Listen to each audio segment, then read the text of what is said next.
this audience, this alternative wrestling audience that AEW has, like me, most of us aren't really interested in seeing a superhero character. Like, that's just what it is. Like, I'm not a child, you know what I mean? And that's the thing that's really bothered me about the whole thing is I love the matches. Like, the matches have been good. I just think the character is missing something. So if when he gets healthy, if Aries can help him get over that hump, I'm so for this, you know what I mean? But right now we've got to get Aries into the fold, and we got to figure out. I'm never going to call him Clone, by the way.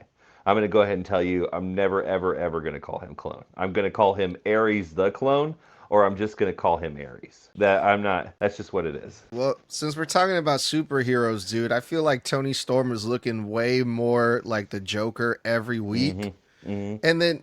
And then you got fucking John Moxley doing the Batman voice in his promos. Yep, So you he's got been that doing the too. Batman voice. Yeah, it is interesting the way they're leaning, and it definitely felt like the last Batman, with her look and her entrance, and the way it is very like it's very, I call it Sin City coded. You know what I mean? It's very Sin City. It's very black and white and sad, and everybody noticed. But I think that was like, it's interesting to see where we're gonna go, because obviously we can't just have her hold the belt for her forever. You know what I mean? Like, it's got to go at some point.